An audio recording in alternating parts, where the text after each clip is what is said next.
अस्सलाम स्टूडेंट्स, आज हम पढ़ेंगे topic development of oesophagus from Lang and embryology. और अगर आपने जो है वो बेसिक डेवलपमेंट की वीडियो नहीं देखी मेरी, तो जाएँ पहले वो वीडियो देख के आएँ ताकि आपको जो है वो नेक्स्ट समझ आ सके। सो अब हम स्टार्ट करते हैं development of oesophagus. Development of oesophagus में हमारे पास क्या होता है कि ये कब स्टार्ट होती है? ये हमारे पास स्टार्ट होती है 4th वीक ऑफ डेवलपमेंट में। 4th वीक में इसकी जो है वो डेवलपमेंट स्टार्ट होती है हमारे पास इसोफेगस की। सबसे पहले क्या होता है कि एक रिस्पायरेटरी डाइवर्टिकुलम अपेयर होता है। रिस्पायरेटरी डाइवर्टिकुलम अपेयर होते हैं। रिस्पायरेटरी डाइवर्टिकुलम अपेयर होता है। फिर उसके बाद इसके जो है वो ये कहाँ अपेयर होता है? Ventral wall of the forget के साथ अपेयर होते हैं। Ventral wall of the forget के साथ अपेयर होते हैं। Ventral wall of the forget के साथ हमारे पास रिस्पायरेटरी डाइवर्टिकुलम अपेयर हुआ। इसी के बीच में हमारे पास एक सेप्टम प्रेजेंट होता है जिसको हम कहते हैं ट्रैकियो इसोफेजियल सेप्टम।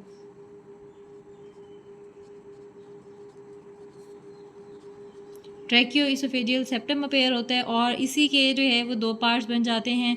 इसी रिस्पायरेटरी डाइवर्टिकुलम से हमारे पास दो पार्ट्स बन जाते हैं। एक हमारे पास होता है वेंट्रल और दूसरा होता है हमारे पास डोर्सल। जो हमारे पास वेंट्रल पार्ट होता है इससे हमारे पास फर्दर बनता है ट्रेकिया, और जो हमारे पास डोर्सल पार्ट होता है इससे हमारे पास बनता है इसोफेगस। ट्रेकिया से तो आगे जो है वो हमारे पास रिस्पायरेटरी और ब्रोंक्यूल्स वगैरह और ब्रोंकाई और आगे जाके वो उसकी डेवलपमेंट होगी। वो हमारा पार्ट नहीं है, हमारे पास डाइजेस्टिव सिस्टम का पार्ट है। तो हम आगे पढ़ेंगे कि इसोफेगस किस तरह से जो है वो फर्दर डेवलप होता है। इसोफेगस की जो आगे जाके थोड़ा सा जो है वो लेंथनिंग होगी और इसके जो है वो हमारे पास दो पार्ट बन जाते हैं। एक अपर टू थर्ड पार्ट बनता है और हमारे पास होता है लोअर वन थर्ड। ठीक है, जो अपर टू थर्ड होता है ये हमारे पास क्या होता है? स्ट्राइएटेड पार्ट होता है। और जो हमारे पास लोअर वन थर्ड होता है ये स्मूथ पार्ट होता है। ठीक है, और जो हमारे पास अपर टू थर्ड होता है इसको सप्लाई करती है हमारे पास वेगस नर्व, और जो लोअर वन थर्ड होता है ये हमारे पास सप्लैंक्निक प्लेक्सिस से इसकी सप्लाई आती हैं। और इसी तरह जो है वो पहले हमारे पास यहाँ पे फोरगेट अपेयर हुआ। फोरगेट के साथ हमारे पास यहाँ पे रिस्पायरेटरी डाइवर्टिकुलम अपेयर हुआ वेंट्रली। ठीक है, और इसी तरह जो है वो ये हमारे पास फोरगेट से ही क्या बनेगा आगे? इसोफेगस। ये हमारे पास वेंट्रल पार्ट से ट्रेकिया बनेगा ये आगे जाके हमारे पास, और ये हमारे पास इसोफेगस हुआ। डोर्सल हमारे पास जो है वो इस तरह से पार्ट बना था इसका, वो हमारे पास इसोफेगस बनाएगा। इसकी लेंथनिंग होगी फर्दर लेंथनिंग होगी और नीचे जाके ये हमारे पास क्या बना देगा? इस तरह से स्टमिक बना देगा।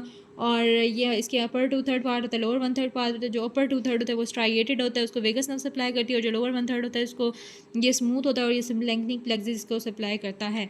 फिर इसकी मैं आपको जो है डायग्राम दिखा देती हूँ फ्रॉम लैंग एंड एम्ब्रियोलॉजी। ये देखें, इस तरह से हमारे पास ये फोरगेट अपेयर हुआ। ये हमारे पास फोरगेट अपेयर हुआ और यहाँ पे हमारे पास एक रिस्पायरेटरी डाइवर्टिकुलम अपेयर हुआ। ये बीच में हमारे पास ट्रेकियो इसोफेजियल सेप्टम आ गया, और ये हमारे पास पीछे जो है वो फेरिंक्स हैं, आगे जो है वो ट्रेकिया है। ये हमारे पास आगे लंग बड वगैरह अपेयर हो गए हैं। ये हमारे पास आगे जो है वो ब्रोंकाई और वो सारा रिस्पायरेटरी सिस्टम बनाएंगे। इसके पीछे जो हमारा पास फेरिंक्स था उसी के नीचे जो हमारे पास इसोफेगस प्रेजेंट है। ठीक है, ये इसोफेगस जो है वो फर्दर इसकी लेंथनिंग वगैरह होगी और ये हमारे पास स्टमिक बनाएगा। तो उम्मीद है आपको जो है वो डेवलपमेंट ऑफ इसोफेगस जो है वो समझ आ गई होगी। अगर आपकी कोई भी क्यूरी है तो आप कमेंट सेक्शन में पूछ सकते हैं। अब नेक्स्ट वीडियो में हम पढ़ेंगे डेवलपमेंट ऑफ स्टमक, वो किस तरह से डेवलप होता है।